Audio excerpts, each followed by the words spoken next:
I think that gratitude is the best way to be able to access the best version of ourselves. It's the best way to be able to dial down the nervous system to figure out where we are over here and then how to get over there if we want to get to somewhere else that we want to get to. This particular client, Jess, was in the space where we basically had a chat about what is it that she wanted to change. And she was just saying, oh, look, I love my job. I don't want that feeling. Like, why do I get this feeling when I open my inbox? And I said, okay, well, let's go back to when you didn't feel that feeling. And she went back. And so we used the positivity model to evaluate where we're at. Because for me, if you don't like where you are and you want to be somewhere else, it's just our brains are just like a GPS. We need to plug in where we are, the location, before we can then have a destination. And then we need to obviously get from here to there. So I actually have created a map called the curiosity map to get you from here to there.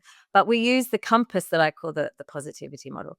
So the positivity model helps us to actually evaluate how do we pin drop where we are in space and time and be able to see where we are. Of course, most people want to skip that bit. They just know it doesn't feel good here. I just want to get there. How do I get there? And bypass like, no, we have to look at where you are.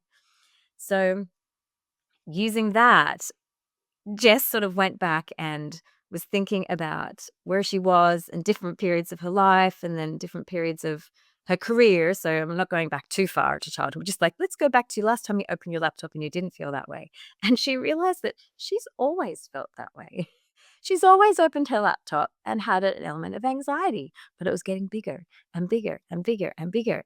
And it was because, too, that her brain was changing and things weren't flowing like they were. So she was getting slower in her processes and slower. And she was freaking out that it was wrong. Something had gone wrong, and her thoughts had decided something is wrong here. And did you hear at the beginning she said that thought, this is ridiculous. She was telling herself, this is ridiculous. And when she was saying that thought, her brain was going, something's wrong, something's wrong. And it was sending anxiety into her body and panic, which is what's going to happen. So I said to her, okay, so you're very successful. You're managing a team. Could it be that your anxiety when you opened your laptop 5 years ago was actually fueling your actions?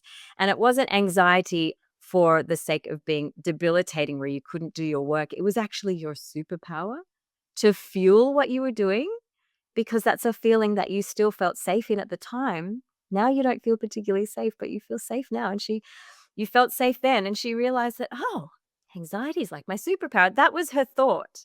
That to her was that anxiety of opening her inbox was just enough to go, oh, that used to be my superpower. Nothing's gone wrong here, but my hormones are changing. I'm in menopause.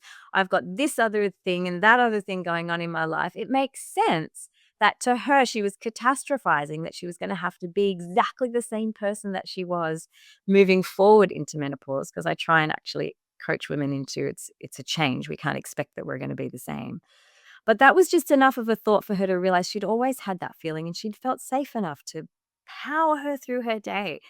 And so from doing the evaluation process and finding that little bit of good, that little bit of awesome in the awful, like, yes, that's my superpower. That's how I do what I do. She actually decided she didn't want to change anything.